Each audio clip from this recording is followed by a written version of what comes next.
ওয়ালা ইয়াগতাব বা'দুকুম বা'দা আইয়ুহিব্বু আহাদুকুম আন ইয়াকুলা লাহমা আখিহি মাইতান ফাকারিহতুমুহ। আল্লাহ বলেন তোমরা গীবত করবে না। যদি তোমরা গীবত করো আমি আল্লাহ রাব্বুল আমিন ঘোষণা দিলাম আইয়ুহিব্বু আহাদুকুম, তোমরা কেউ কেমনটা পছন্দ করো যে আইয়াকুলা লাহমা আখিহি মাইতান ফাকারিহতুমুহ, তোমরা একজন অপর ভাইয়ের মৃত গোশত কাঁচা গোশত খাবা। মৃত ভাইয়ের কাঁচা গোশত খাওয়া এটা কি ভালো? এটা মরা মানুষের গোশত জীবনে আমরা খাইছি, এটা কি কেউ খাবে? আমরা যদি কই যে আপনারা 50,000 টাকা দিমু একটা মরা মানুষের গোশত আইনা আপনারা খাওয়ামু, আপনি খাবেন? খাবে না। ও মানুষ যদি হয়ে থাকে মানুষ তাহলে খাবে না। আর ওর ভিতরে যদি মানুষ সব ও খাইতে পারে 50,000 টাকার লোভে। কিন্তু আল্লাহ বলেন আইয়ুহিব্বু আহাদুকুম, তোমাদের মধ্যে কেউ আইয়ুহিব্বু হুব্বুন, তোমরা কি কেউ পছন্দ করো যে আইয়াকুলা লাহমা আখিহি, তোমাদের ভাইয়ের গোশত খাবা তো কেমন মাইতান ফাকারি, তোমাদের মৃত ভাইয়ের কাঁচা গোশত তোমরা কাইটা খাবা, এটা কি তোমরা পছন্দ করো? আপনারা কি বলবেন? আপনারা কি বলবেন? না। আল্লাহ রাব্বুল আমিন বলেন মৃত ভাইয়ের কাঁচা গোশত খাওয়া যেমন তোমরা পছন্দ করো না, এমনি ভাবে গীবতটাও তোমরা পছন্দ করবা না। আমি আল্লাহ গীবতকে হারাম করে দিলাম। এখন একটা কথা আপনাদেরকে বলি, আমি আমার সামনের দিকে আলোচনায় যাব। ইমাম সুফিয়ান সাউরি রাহমাতুল্লাহি আলাইহি তিনি একদিন তার খাদেমকে ডেকে বললেন, খাদেম শোনো, এই যে তোমার কিছু টাকা পয়সা আমি দিলাম, এই টাকা পয়সাগুলা নিয়ে ওই লোককে দিয়ে আসবা যেই লোক আমার বিরুদ্ধে গীবত করে, আমার বিরুদ্ধে বদনাম বলে। খাদেম বলে হুজুর আমি যাব না, ততক্ষণ পর্যন্ত যাব না যতক্ষণ পর্যন্ত আপনি আমারে না বলবেন তারে কেন দিচ্ছেন। আর টাকা পয়সা দিলে তো আপনি আমারে দিবেন, আমি আপনার খাদেম, কষ্ট করি, আপনার কাপড় দিয়ে দিই, আপনার খাবার আইনা দিই, হ্যাঁ আপনার জুতা সোজা করে দিই, আমারে দিবেন, তারা দেন কেন? হুজুর ডেকে বলেন খাদেম সব তাকে কেন দিলাম? কিয়ামতের কঠিন ময়দানে সে যত বড় উপকার আমার করবে, আমার মা বাবাও এত বড় উপকার করবে না। দেখেন আমি একটা কথা আপনাদেরকে জিজ্ঞাসা করতে চাই, আপনারা যদি পারেন উত্তর দিবেন, না পারলে বসে থাকবেন, চুপ দরকার নেই, বলার দরকার নেই। কোরআন শরীফের সূরা বানী ইসরাঈলে আল্লাহর ইবাদতের পরে আল্লাহ কার খেদমত করতে বলছেন? বলেন যারা পারেন একটু জোরে কর না। মা আর বাবার, জোরে কোন ঠিক না বে ঠিক? ওয়াকাদা রাব্বুকা আল্লা তা'বুদু ইল্লা ইয়াহু ওয়া বিল ওয়ালিদাইনি ইহসানা। আল্লাহ বললেন তোমরা আল্লাহর ইবাদতের পরে তোমাদের মা বাবার খেদমত করো। মা আর বাবাকে আল্লাহ এত সম্মান দিলেন। আরেকটা কথা বলবো, সামনের দিকে যাব। দেখেন নবী বলতেছেন, ও আমার সাহাবীরা, মায়ের দিকে বাবার দিকে একবার তাকাবা, একটা কবুল হজের সওয়াব। বললেন না তো, কিন্তু কবুল হজ কারে কয়? দেখেন আমি এবার হজে যাওয়ার নিয়ত করছি। কোথায়? হজে যাবো। কিন্তু হজে গেলে টাকা লাগে 8-10 লাখ। কত লাখ? মানে 8-10 লাখ, মানে সবাই 8-10 লাখ টাকার মালিক নাকি? 8-10 লাখ টাকা কামাইতে কষ্ট আছে না নাই বলেন? আছে। তো এখন দেখেন ইসলামের যে ইবাদত আছে এর মধ্যে একটা হলো দৈহিক আর একটা হলো আর্থিক। একটা হলো কি? দৈহিক, মানে দেহের মাধ্যমে যেটা করতে হয়। হ্যাঁ এই বাইরে কথা বলা যাবে না, কিন্তু কথা বলে মনে করো ডিস্টার্ব হয়ে যাবে, ওইদিকে মনোযোগ যাবে, ওয়াজ করবো কিভাবে তখন? আমি তোমার দিকে কথা বুঝতে হবে।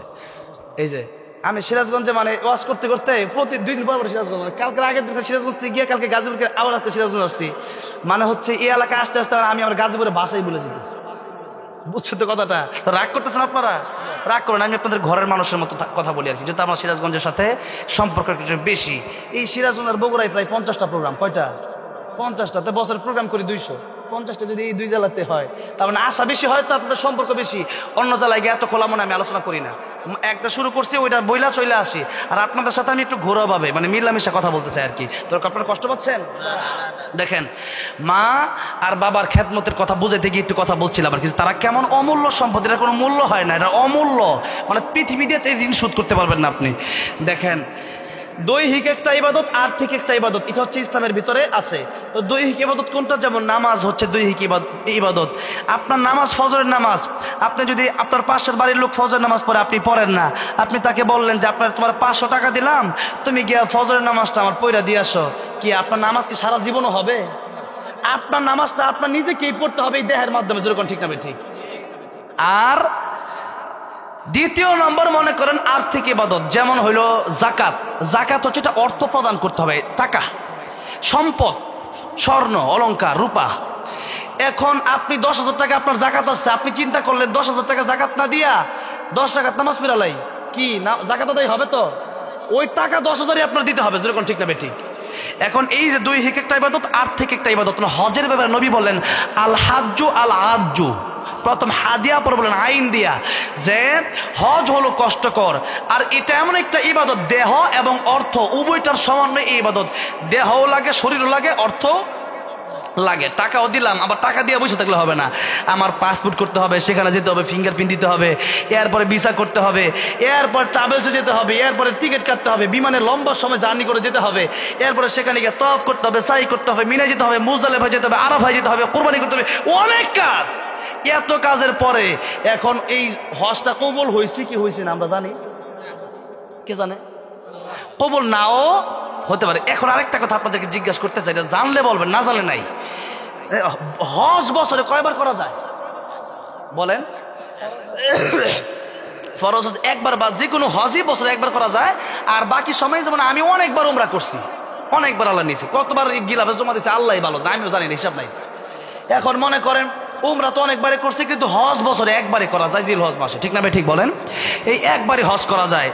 এখন মা আর বাপের দিকে যেহেতু একবার তাকাইলে কবুল হজের সওয়াব, হজ বছরে একবার করা যায়, টাকা লাগে 10 লাখ, এরপরে যাইতে হয় অনেক কষ্ট, সেখানে ইচ্ছা করলে যাওয়া যায় না। আমার নানি এমন বৃদ্ধ হয়েছে, মামারা 2 মামা থাকে আমার সৌদি, তো নানি রেখে নানি তা আত্মীয় ভাই না, কি করবো, শরীরে যেহেতু সুজন যাবে কেমনে। এখন কথা হইল যে এখন আপনি বছরে হজ করতে পারবেন একবার, তাও গেলে কবুল হলো কি হলো না তা জানা নাই।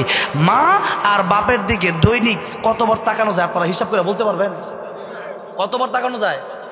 আনলিমিটেড, যেরকম ঠিক না ঠিক? মাশাআল্লাহ, এই যে আপনাদেরকে জিজ্ঞাসা করার কারণে আমি অনেক শিক্ষা শিখতে পারি। এই তো মানে গত পরশুদিন মাহফিল ছিল জয়পুরহাট, মানে গতকালকে আগের দিন জয়পুরহাট, ইন্ডিয়ার পাশে হিলি ওই এলাকায়, একবারে বর্ডারের পাশে। তা আমি জিজ্ঞাসা করলাম কতবার, ওনারা বলছে মেলাবার। কতবার? মেলাবার। তা আপনারা আবার বলছেন আনলিমিটেড। কালকে গাজীপুর জিজ্ঞাসা করলাম, তারা বললো অনেকবার। তো অনেক ভাষায় আমি শিখতেছি আলহামদুলিল্লাহ, তাই মাঝে মধ্যে আপনাদেরকে জিজ্ঞেস করি আর কি।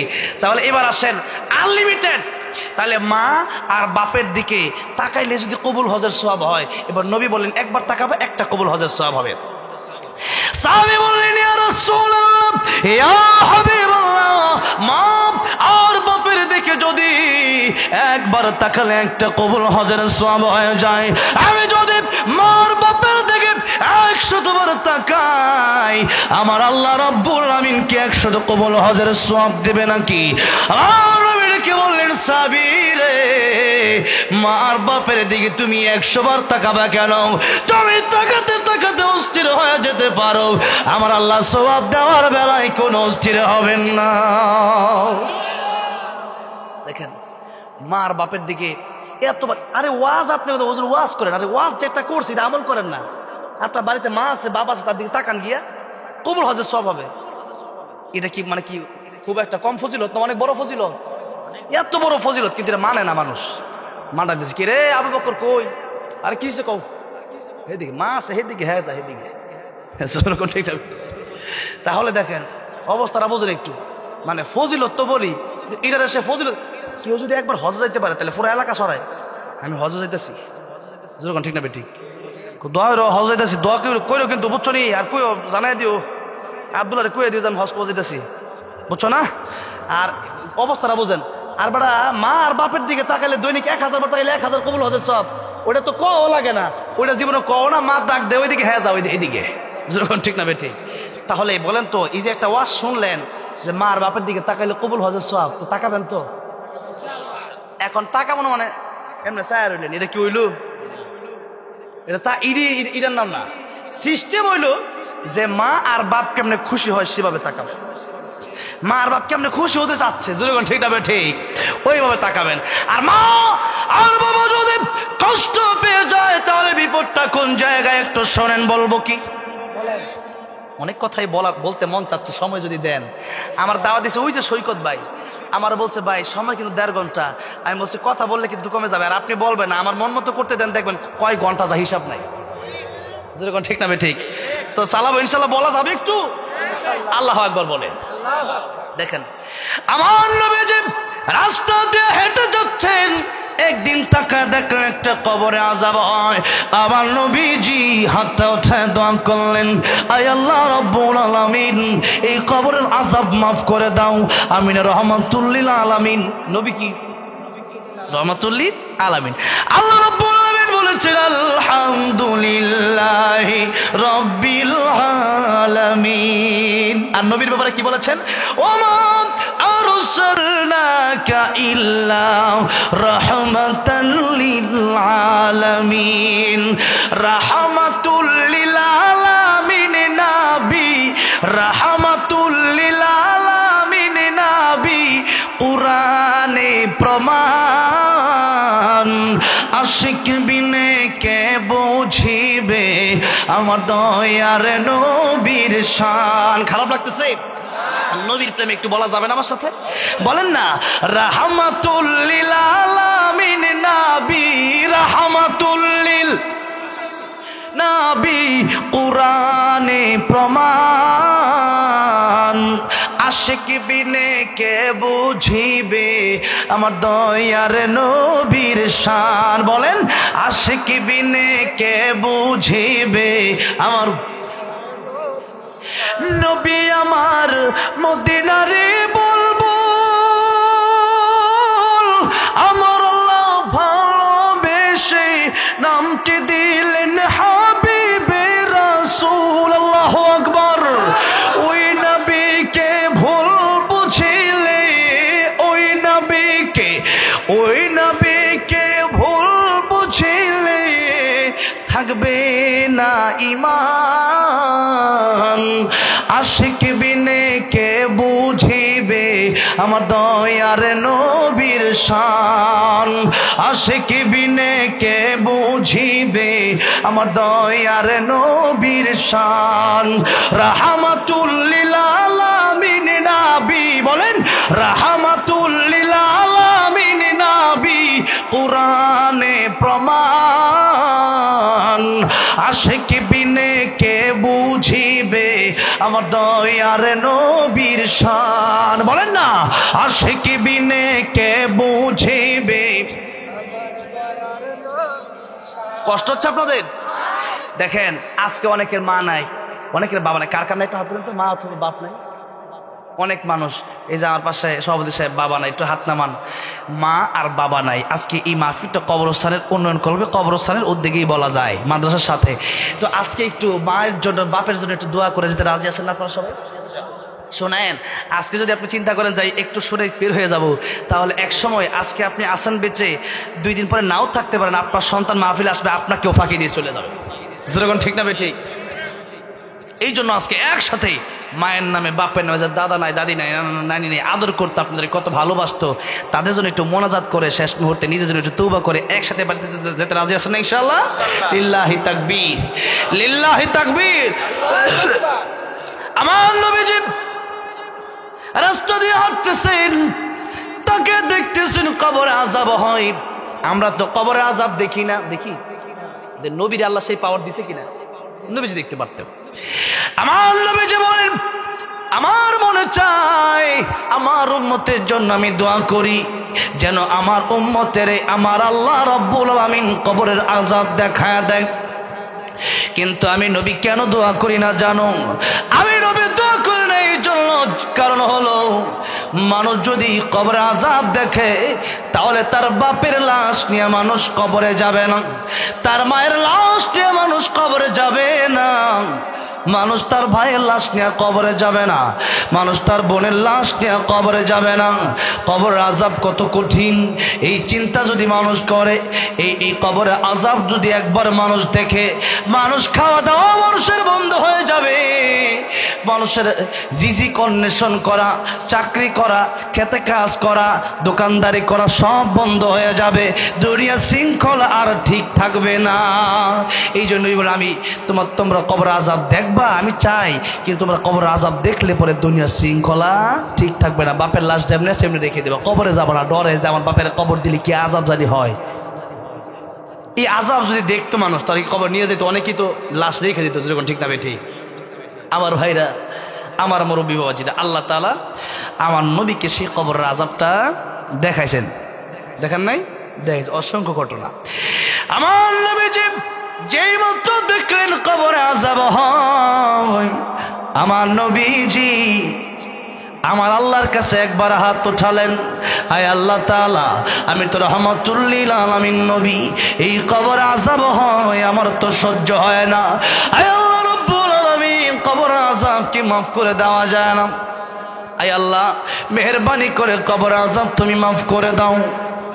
সাহাবীরা বললেন আমিন। নবী তাকায় দেখতেছেন কবরের আযাব মাফ হয় না।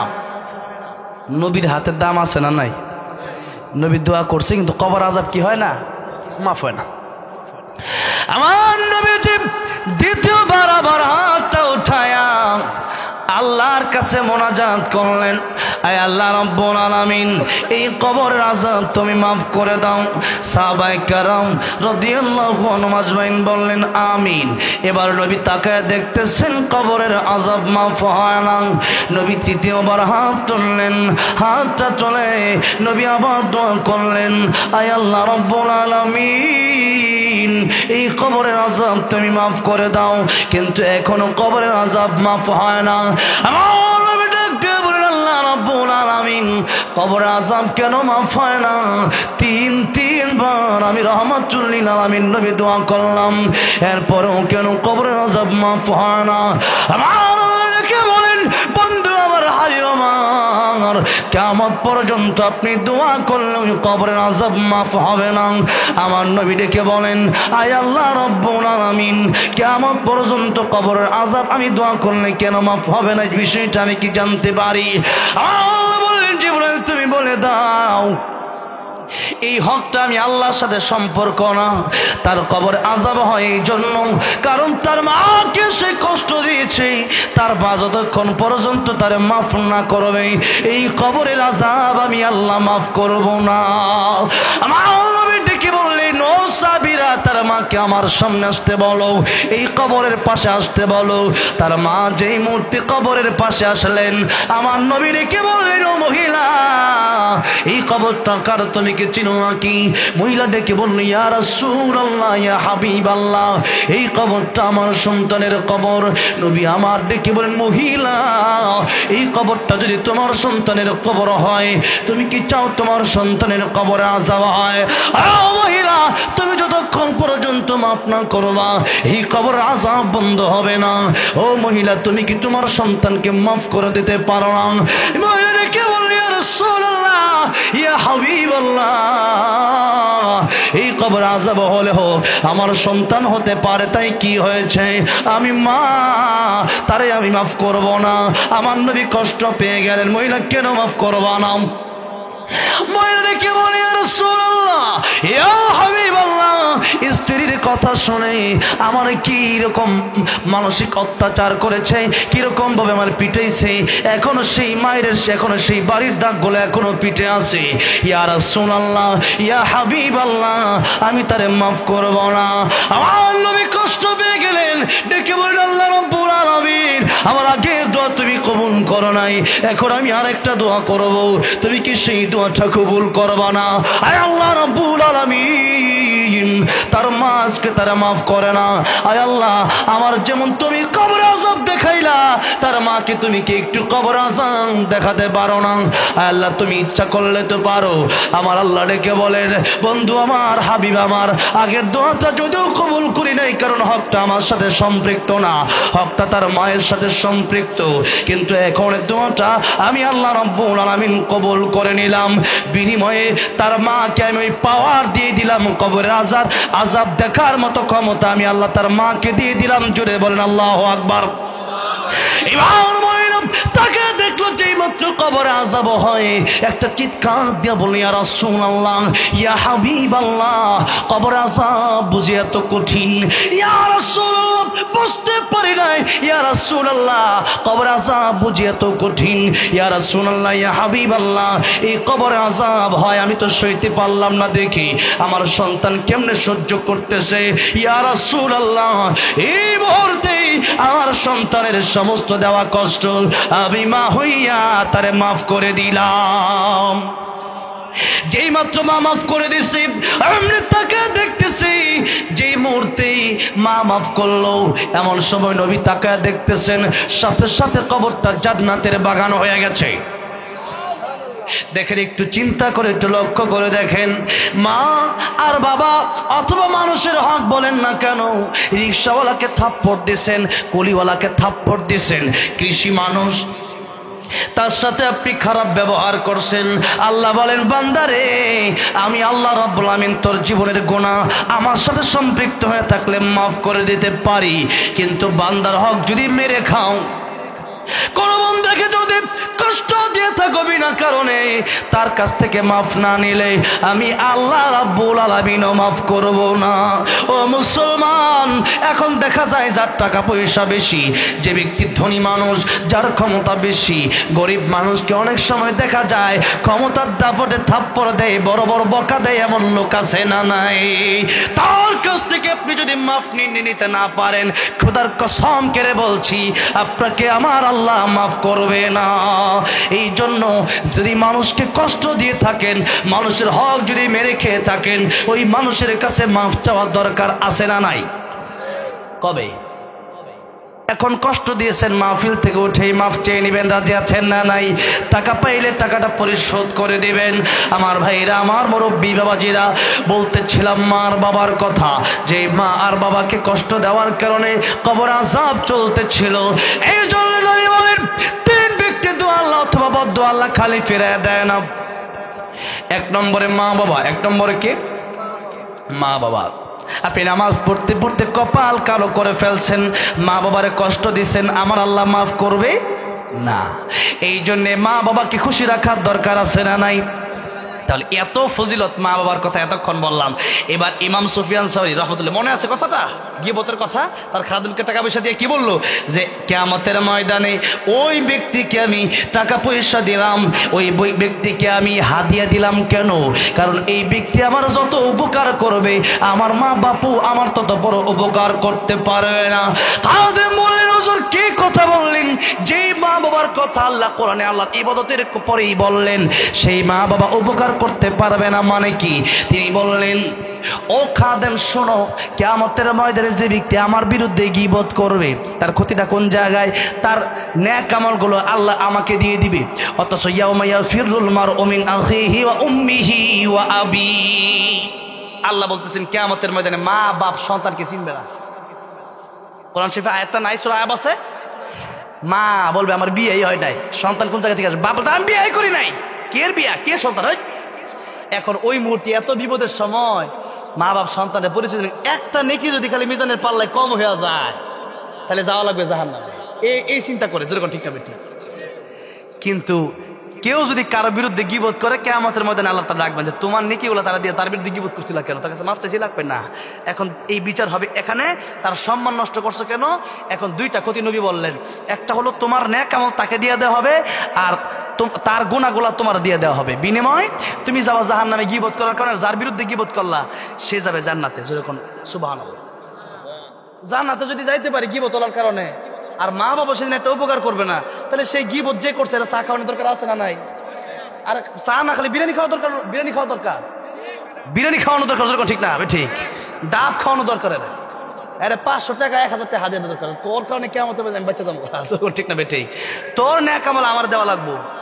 আর এখন হুজুরের তো ন্যাক আমলই নাই, আল্লাহর ন্যাক আমল না থাকলে তার গুনাহ নিয়ে তুমি জাহান্নামে যাও, আমি আল্লাহর পক্ষ থেকে নিকে দিয়ে দিলাম।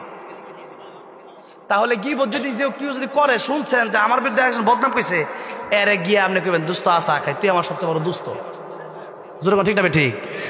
চা যদি না খাইতে চায়, 5টার একটা কয়েন অর্পা করে দিয়ে খাইস, জনমের খাওয়া খা, বুঝবে কিয়ামতের ময়দানে। যেরকম ঠিক না ঠিক? এখন যদি ওয়াজ শোনার পরে যদি কেউ গীবত করে, ওর ভিতরে তো মনুষ্যত্বই নাই। তাহলে যেরকম ঠিক না ঠিক?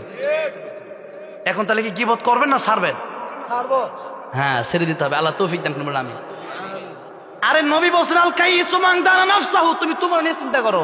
আরে আমার কবরে তো আমি যাব, আপনি যাবেন না। আপনার কবরে আমি যাব না, তা আমার চিন্তা আপনারা নিয়ে আমি এত চিন্তা করার টাইম কই? আমি খাই আমার টাকা দিয়ে, চিন্তা আপনার নিয়ে ব্যস্ত হয়ে পড়ে রয়েছি আমি। আহা মুসলমান, আজকে শুধু ওইটা করছে ওইটা করলো কেন, মাইন্ডটা চিন্তা করতে করতে আজকে দেশটা শেষ। চার দোকানে বইলেই হ্যাঁ খারাপ, আব্দুল আজিজ খারাপ, আব্দুল গফুর খারাপ, আব্দুর রহমান খারাপ, আব্দুল্লাহ খারাপ, মানে নাম ধীরে ধীরে গীবত করতেছে। যেরকম ঠিক না ঠিক? হ্যাঁ, মেয়েটা বেশি একটা সুবিধার না, মানে কাইলা বিয়ে দিছে হোম জায়গা, খালি একটা দোষ আছে। যেরকম ঠিক না ঠিক? এই কারণে কিয়ামতের ময়দানে আপনি জাহান্নামে যাবেন, আর যার বিরুদ্ধে গীবত করলেন সে যাবে জান্নাতে। সে দোষী হয়েছে, এরপরে সে জান্নাতে যাবে। আর আপনি তার বিরুদ্ধে যে দোষটা করছে এটা বলার পর আপনি জাহান্নামে যাবেন। কথাটা বুঝে আসছে আমার ভাইরা? আমার মনে হচ্ছে ওয়াজ যদি না বোঝে তাহলে ওয়াজ করার দরকার নাই, ওয়াজ শুনে আমার কত দরকার আছে না নাই? গত বছর আসছিল কে? রুহুল আমিন যুক্তিবাদী সাহেব, মুরব্বী বক্তা, আর আমি হলাম যুবক বক্তা। আমি হলাম মানে বাচ্চা মানুষ, আর আমার দাদা উনি। ঠিক না ভাই? ঠিক। তাই উনি আসছে, উনি কতক্ষণ সময় দিতে জানি না, তবে আজকে মানে আপনাদের একটু কষ্ট হয়ে যাচ্ছে আর কি, একটু ক্লান্তি চলে আসতেছে। হ্যাঁ, আরে বাবা মাশাআল্লাহ, তাহলে মানে ঠিক আছেন। আল্লাহু আকবার। মাঝে মধ্যে আল্লাহু আকবার দিলে শয়তান কাছে আসতে চায় আর কি, আল্লাহু আকবার দেন আবার দূরে জায়গা। যেরকম ঠিক না ঠিক? তাহলে আমার ভাইরা, আমার মুরব্বী বাজারে, গীবত আমরা ছেড়ে দিব, বলি ইনশাআল্লাহ। জোরে বলি ইনশাআল্লাহ। এবার আসেন যেই কথা বলছিলাম, নেক আমল। নেক আমল যদি করেন আর যদি গীবত থাকে, তাহলে মনে করেন ডুলি আছে না, মাছ ধরে। এখন মাছ ধরার ডুলি মধ্যে আপনি সারাদিন মাছ ধরলেন, ডোলার তলা নাই, কি নাই? তলা নাই। এখন ডুলি উঠাইয়া বাইর যেতেছেন, বাইর দিয়ে দেন কিরে মাছ নাই, কারণ তলা না থাকলে মাছ যতই বড় মাছ থাকবে, মাছ সব তলাতে পড়ে যাবে। যেরকম ঠিক না ঠিক? ঠিক তেমনি আপনি আমল করলেন, ফজরের নামাজটা পড়ছেন, নামাজ পড়ে রাখো। কালকে যে ঘটনাটা করছে শুনছস? কি হয়েছে? ওই যে এই কি জানি আব্দুল জলিল, এই লোকটা তো মনে কর যে কালকে হের মায়েরা বিয়ে দিছে, ঠিক করে নাই। এবার যে কামটা করছে, এই যে কথাটা বলছেন, শেষ ফজর নামাজ শেষ। ফজর নামাজ আর আছে নাই, ফজর নামাজ ফেল হয়ে গেছে আপনারটা। ঠিক না ঠিক? যার কারণে আমল যদি করেন, এই তলা যদি খালি থাকে, তলা যদি না থাকে, তা আমল কিন্তু সব ওই দিক দিয়ে যাবে গা। এই জন্য তলা ঠিক রাখতে হবে। কি ঠিক রাখতে হবে? তলা ঠিক রাখতে হবে। এই নেক আমলের কথা। এরপরে আল্লাহ বলতেছেন একটা নেক আমল। নেক আমল মানে কোরআন শরীফে যা আছে, আমার নবীর আদর্শে যা আছে তাই করতে হবে, তার বাহিরে করা যাবে না। এটা নেক আমল। এবার 2 নম্বরে আল্লাহ রাব্বুল আমিন বললেন, ওয়ালা ইউশরিক বিইবাদাতি রাব্বিহি আহাদা। আল্লাহ বললেন শিরিক করবে না। কি করবে না? আর এই দুনিয়ার সবচেয়ে বড় গুনার নাম হলো শিরিক গুনাহ। এর চেয়ে বড় কোনো গুনাহ নাই, এর চেয়ে বড় কোনো গুনাহ নাই। এই শিরিকের ব্যাপারে ওয়াজ করতে হলে কয়েক ঘন্টা সময়ের দরকার। এই সিরাজগঞ্জে অনেক জায়গাতে এই শিরিক নিয়ে আলোচনা করছি। শিরিকের ব্যাপারে আল্লাহ শুধু এতটুকু বোঝেন, আল্লাহ বলেছেন ইন্নাল্লাহা লা ইয়াগফিরু আন ইউশরাকা বিহি ওয়া ইয়াগফিরু মা দুনা যালিকা লিমান ইয়াশা ওয়া মান ইউশরিক বিল্লাহি ফাকাদ ইফতারা ইসমান আযীমা ওয়া মান ইউশরিক বিল্লাহি ফাকাদ দাল্লা দালালান বাঈদা। দেখেন, শিরিক যদি আপনি করেন, আল্লাহ বলেছেন কিয়ামতের ময়দানে আমি আল্লাহ রহমান রহিম তোমার সব গুনাহ মাফ করে দিতে পারি, কিন্তু আমি আল্লাহ শিরিক মাফ করব না। এত মারাত্মক। মানে পীরের পায়ে সিজদা করবা, তারপরে মাজার সিজদা করবা, এরপরে আমি আল্লাহকে বাদ দিয়া অন্য মানুষের সাথে মাথা নত করবা, এগুলো হচ্ছে শিরিক। এরপরে মনে মনে ধারণা করতে আমার আল্লাহ যা পারে, পীর বাবাও তা পারে, আমার আল্লাহ যা পারে ওই নেতাও তা পারে, এগুলো মনে করাটাই হচ্ছে শিরিক। এই শিরিক থেকে আল্লাহ আমাদেরকে হেফাজত করেন, বলেন আমিন। এরপরে আরেকটা আয়াত দেখেন, মাই ইউশরিক বিল্লাহি ফাকাদ হারামাল্লাহু আলাইহিল জান্নাতা ওয়া মাওয়াহুন নার। আল্লাহ বলেছেন শিরিক যে করবে তার জন্য জান্নাত হারাম। জান্নাত কি? সে জীবনে জান্নাতে ঢুকবে না। আমাকে ইন্ডিয়া একবার হজ করতে গেলাম গত বছর, তো আমাকে গ্রেফতার করছিল পুলিশ। নানান ধরনের প্রশ্ন করছে। একটা প্রশ্ন করলো, আপনি কিসের কথা বলেছেন? এক আল্লাহর কথা। আমি বলছি হ্যাঁ। এক আল্লাহর কথা কেন বলেন? আমরা তো আল্লাহর মানি। আমি কেমনে মানি? আমরা আল্লাহ মানি, আবার সাথে ওই 360টা লাত মাতুজা এগুলোও মানি আর কি, মূর্তিরও মানি। তো এখন তারা মানে মূর্তির, আল্লাহর কিন্তু মানে না। হিন্দুরা এরকম না, আল্লাহর সাথে মানে 33 কোটি দেবদেবীর মধ্যে আল্লাহ একজন, নাউজুবিল্লাহ বলে। এখন আপনি যদি করেন আল্লাহ পারে, পীরও পারে, তা আল্লাহর সাথে আপনি পীরকে শরীক করছেন। আল্লাহর এই গুণ কাউকে দেওয়া যাবে না। এই জন্যে আমার ভাইরা, আমার মুরব্বি, শিরিক এত মারাত্মক গুণ আল্লাহ বললেন, তাহলে তোমার জন্য জান্নাত হারাম হয়ে যাবে আর জাহান্নাম ওয়াহুন্নার, জান্নাত ওয়াজিব হয়ে যাবে। তাহলে শিরিক করা যাবে না। এবার আল্লাহ রাব্বুল আলামিন বললেন, একটা কাজ যদি করতে পারো আর একটা কাজ যদি ছাড়তে পারো, এক হলো নেক আমল, আরেক হচ্ছে শিরিক মুক্ত ঈমান যদি তোমার থাকে, আমি আল্লাহ রাব্বুল আলামিন ও বান্দারে তোমার সাথে ওয়াদা দিলাম, আমি আল্লাহ জান্নাতের ভিতরে তোমার সাথে দেখা দিয়ে দেব। আরে দুনিয়ার মানুষের সৌন্দর্য কম না বেশি? একজন আরেকজন মানে দেখা আত্মহত্যা করে, এমন হয় না ঘটনা? হ্যাঁ, পরশুদিন শুনছি এক মেয়ে আত্মহত্যা করছে। এখন ছেলে মেয়ের জন্য আত্মহত্যা করে, আত্মহত্যা করা হারাম। আত্মহত্যা যারা করবে এদের শাস্তি হলো বুখারী শরীফের হাদিস, তারা যেভাবে আত্মহত্যা করছে ওইভাবে তাদেরকে শাস্তি দেওয়া হবে। যেরকম কেউ যদি ছুরি লাগে আত্মহত্যা করে, তাহলে কিয়ামতের ময়দানে তার হাতে আল্লাহ ছুরি ধরায় দিবে, সে ছুরি দিয়ে বারবার আঘাত করবে আর বারবার মরে যাবে। নাউজুবিল্লাহ। বলে কেউ বিষ পান করলে আল্লাহ বলবেন, তোর মরার এত শখ, এবার মরছত না, আবার তুই তোর এনে বিষ দিলাম। একবার বিষ হাতে আসবে, আপনি পান করবেন, মরবেন, আল্লাহ বলবেন আবার নেই। এরকম বিষ হাতে আসবে আর মরবেন, হাতে আসবে আর মরবেন। কারণ জীবন দিছে কে, আবার মৃত্যু দিবে কে? আপনি মরে যাবো তো। জন্মের সময় কি আপনি ইচ্ছা করে আসছিলেন? আমি আসছি 2001 সালে পৃথিবীতে, আমার জন্ম। কারণ আমি কি ইচ্ছা করলে 2000 সালে আসতে পারতাম? আসছি কার ইচ্ছায়, যাবো কার ইচ্ছায়? হ্যাঁ, আসছেন আল্লাহর ইচ্ছা। এখন কারণ আমি মরে যাবো গা। বাবার জীবনটা তো আপনার না, জীবনটা কার দিছে কে? আল্লাহর ইচ্ছা মতো চলেন, জান্নাত। আর আল্লাহর ইচ্ছা মতো চলবেন না। দেখলাম এক লোক লা ইলাহা ইল্লাল্লাহ মুহাম্মাদুর রাসূলুল্লাহ কইয়া ঠুস, এক নায়কের শ্বশুর। দেখেন অবস্থাটা, দেখেন বিসমিল্লাহ কইয়া মদ খাওয়া আর কি, বুঝছেন না? বিসমিল্লাহ আবার মদও খা, কথাটা বুঝেন না আর কি? তাই লা ইলাহা ইল্লাল্লাহ মদ আবার ঠুস, আবার আত্মহত্যা করে। মানে মনে হয় যে জীবনটা হ্যাঁ নিজে বানায় লইছে। তাহলে আত্মহত্যা করা কি জঘন্যতম হারাম। মৃত্যুর সময় কবিরা গুনাহ নিয়ে যদি মরেন, তওবা না করে জাহান্নাম অবধারিত। কি অবধারিত? জাহান্নাম অবধারিত। তওবা করলে আল্লাহ মাফ করবে। এখন যে বেটা কবিরা গুনাহ করতে করতেই মরছে, সে তওবাটা করবে কখন? কথাটা বুঝেন না মনে হয় আপনারা? ঠাস যে করলো, ঠাস এই যে গুলিটা মারলো তার মাথায়, সে যে আত্মহত্যা করলো, সে তো মরছে কবিরা গুনাহ করতে করতেই। তো শিরিক, সে এই যে কবিরা গুনাহ করতে করতে মরলো, সে তওবাটা করবে আর কখন? যখন ঠিক না বেঠিক? তওবা করার সময়। আর মরে গেলে তওবা করে লাভ আছে? মরার আগে তওবা করতে হবে। মরার সময় যদি কেউ তওবা করে, তাও তওবা কবুল হবে। দুই সময় তওবা কবুল হয় না। একটা হচ্ছে মৃত্যুর সময় গড়গড়া যখন শুরু হয়ে যায়, যখন আজরাইল টান দিছে আমরা এখন ফেরাউন কয় আনা মিনাল মুসলিমিন, আল্লাহ কয় আল আন, এখন মরার সময়। এখন তুই নামাজ পড়ে কবে? তোর নামাজ পড়ার সময় নাই। এখন ভালো হয়ে লাভ, তুই মরেই যাবি, তুই কবর যাবি, ভালো হয়ে লাভ কিছু? যখন ঠিক না বেঠিক? ভালো হওয়ার দরকার আগে, হায়াত থেকে কবলা মতিক, মরণের আগে ভালো হওয়ার দরকার, যখন ঠিক না বেঠিক?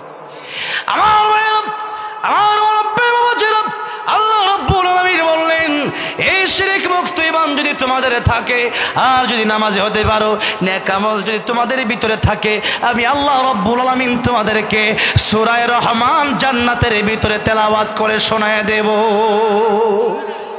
তাহলে শিরক মুক্ত আমল আমরা করবো তো ইনশাআল্লাহ। এবার আসলে একটু ভিতরে যাই নাকি? আর রহমানের আল্লাহ যা তেলাওয়াত করে শোনাবেন, এই কথা বললাম। কি কি কাজ করলে সেই রহমান সূরা তেলাওয়াত শোনা যাবে, এই কথা বললাম। এবার আসেন একটু ভিতরের দিকে যাই।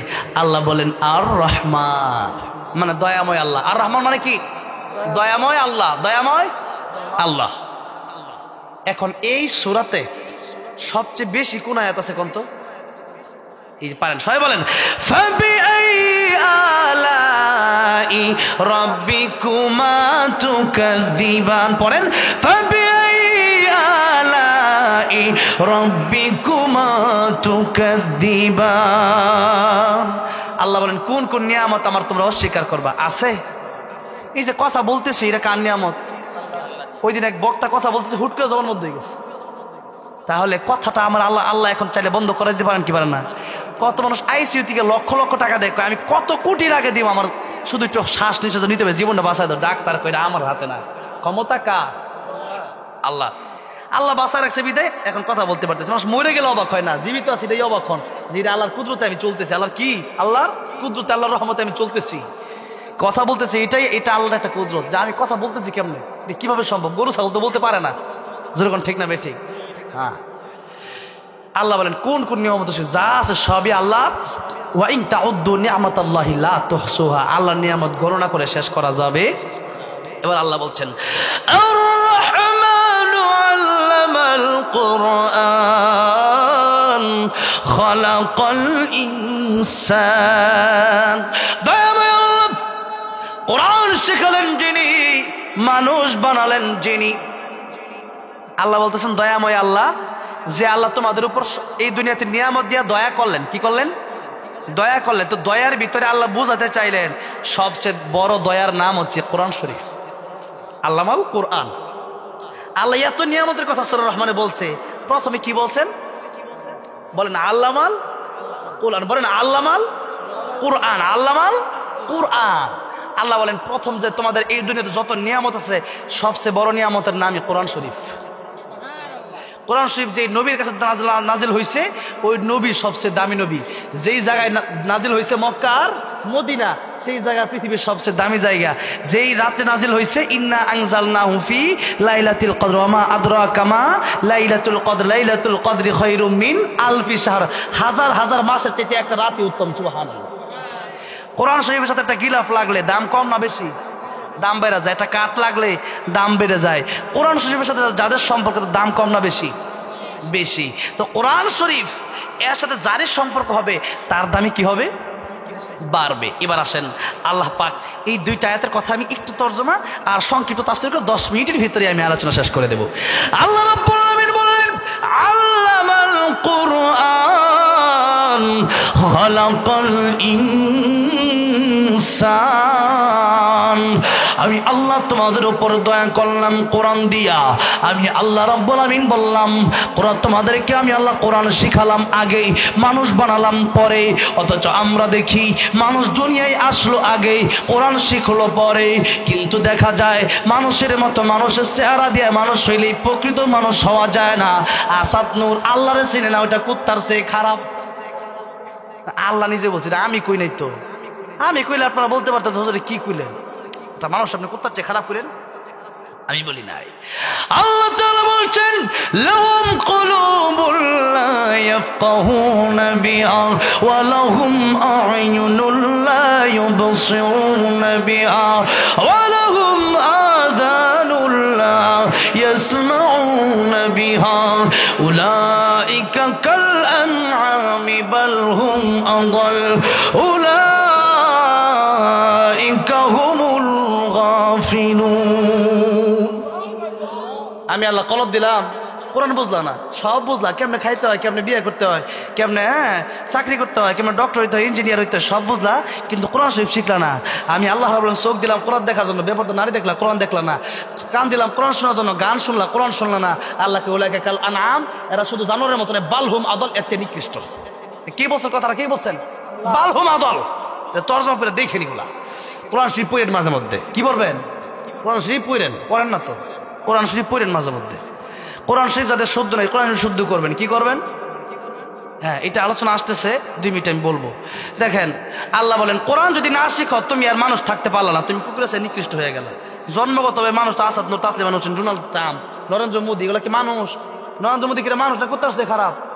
কুত্তার চেয়ে খারাপ। কুত্তা নরেন্দ্র মোদীর চেয়ে ভালো। বুঝেন নাই? এটা মানুষের কুত্তার দাম আছে, দাম নাই। কুত্তাও জান্নাতে যাবে। আসাবে কাফের কুত্তা কই যাবে? জান্নাতে যাবে। আর নরেন্দ্র মোদী কই যাবে? এমনি যদি এই অবস্থা যদি মারা যায় জাহান্নামে যাবে। তাহলে নরেন্দ্র মোদী যে কুত্তা বলা, আসাবে কাফের কুকুরটা কোথায় যাবে? জান্নাতে যাবে। সূরা কাহফে আসাবে কাফের ঘটনা আসছে। তাহলে এই কুকুর যদি জান্নাতে যায়, মানুষের যদি আমি আপনি জাহান্নামে যাই, তো কুকুর কি আমার চেয়ে ভালো না? বলেন। অথচ আল্লাহ আরেক জায়গায় কি বলছেন? ওয়ালাকাদ কাররামনা বানি আদম। অনেক লম্বা এগুলো তাফসির। মানুষের দাম বেশি না পশুর দাম বেশি? এই লম্বা তাফসির আমার আছে, ইউটিউবে আপনি পাবেন। মানুষের দাম কেন বেশি আর ফেরেশতার দাম মানুষের চেয়ে কম কেন? দেখেন এই মানুষ ফেরেশতাকে সিজদা করছে না নাকি আদম আলাইহিস সালামকে ফেরেশতারা সিজদা করছে? বলেন। হ্যাঁ, তাহলে দাম কার বেশি? আদম আলাইহিস সালাম। বনি আদম আল্লাহ বলেন ওয়ালাকাদ কাররামনা বানি আদম। বনি আদমের সমান আমি আল্লাহ বাড়ায় দিছি। ফেরেশতার চেয়ে বেশি কেন? ফেরেশতার গুনাহ করতে মনেই চায় না, আর গুনাহ করবে কেমনে? আর আমাদের গুনাহ করতে মন চাই কি চায় না? আমাদের গুনাহ করতে মন চায়, তাই করি না। আল্লাহ বলেন ফেরেশতার গুনাহ করতে মনে চায় না, তাই করে না। আর মানুষের গুনাহ করতে মনে চায়, তাই এরপরেও যদি না করে, ফেরেশতা মানুষ সমান হতে পারে না। এই শীতের সময় কষ্ট লাগে, তারপরে ফজর নামাজের সময় যায়। আর ফেরেশতা তো কষ্টই নেই, ইবাদত করতে তাদের মজাই লাগে। আর আমাদের কষ্ট লাগে, এরপরে যদি ইবাদত করি। আল্লাহ বলেন মানুষ ফেরেশতার চেয়ে দামি। সুবহানাল্লাহ। আল্লাহ বলেন ফেরেশতার চেয়ে দামি না, আল্লাহ বলেন কেন? কোরআন যদি তোমার ভিতর থাকে, তুমি যদি আল্লাহর ইবাদত করতে পারো, তাইলে তুমি ফেরেশতার চেয়ে দামি। আর যদি আল্লাহর ইবাদত না করতে পারো, যদি কোরআন না শিখো, তাহলে তুমি কিন্তু কুকুরের চাইতে নিকৃষ্ট হয়ে যাবা। কথাটা বুঝে আসছে? আল্লাহর সাথে সম্পর্ক যার সেই দামি, আর আল্লাহর সাথে সম্পর্ক যার নাই সে দামি না। এবার আল্লাহ রাব্বুল আলামিন বলেন, কোরআন যদি তুমি শেখো তাহলে তুমি মানুষের মতো মানুষ হতে পারবা। কোরআন শরীফ শিখার প্রথম কথা এবার আমি বলবো। কোরআন শরীফ তাফসীর পরের কথা, আগে কোরআন শরীফ সহি শুদ্ধ করে পড়ার দরকার আছে না নাই? নামাজ ভঙ্গের কারণ কয়টা? 19টা। কিয়ামতের ময়দানে সর্বপ্রথম কিসের হিসাব হবে?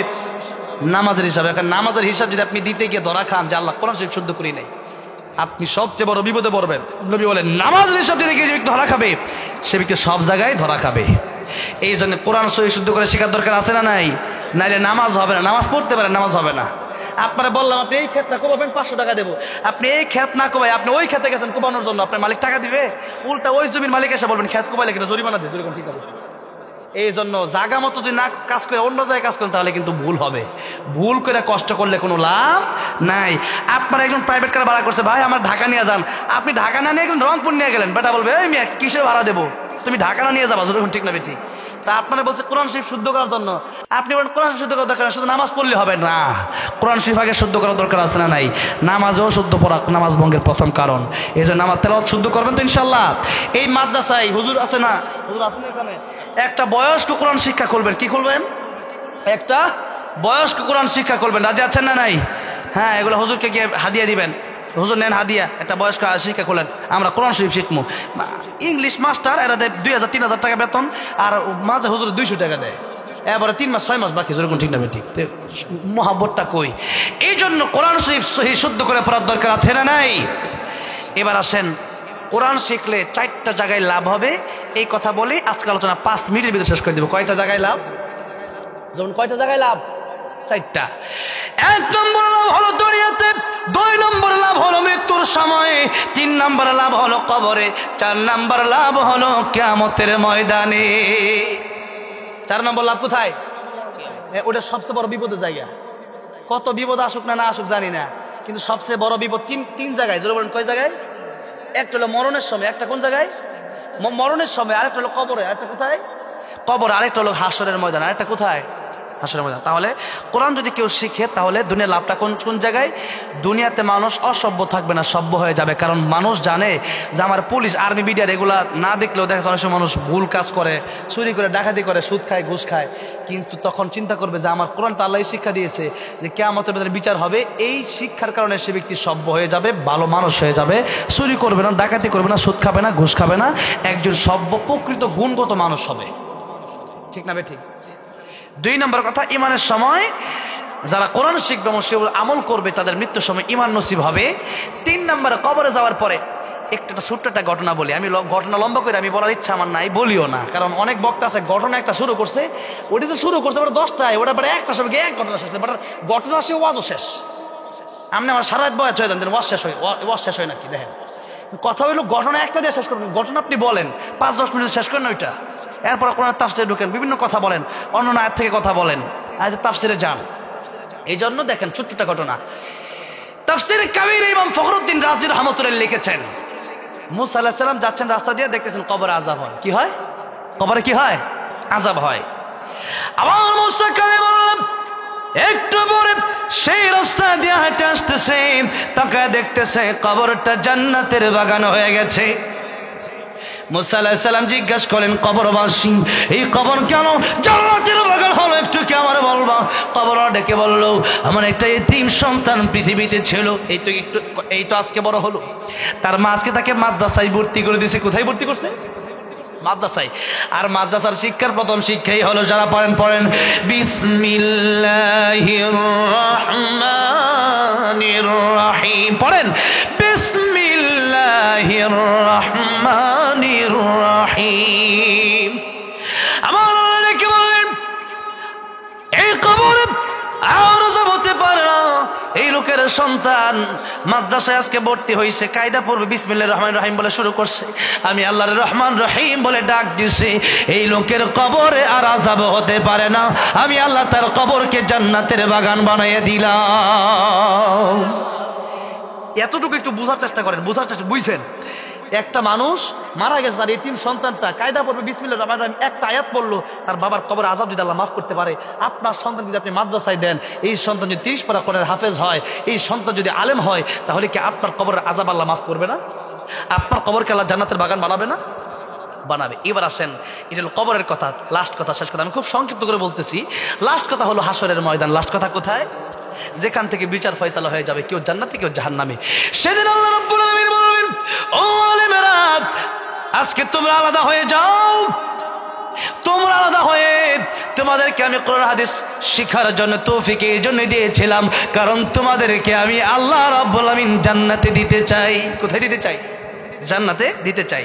তাই আমি আল্লাহ তোমাদেরকে কোরআন হাদিস শেখার তৌফিক দিয়েছিলাম। তোমরা আলেম আলাদা দাঁড়াও, লাইন ধরে জান্নাতের ভিতরে চলে যাও। সুবহানাল্লাহ।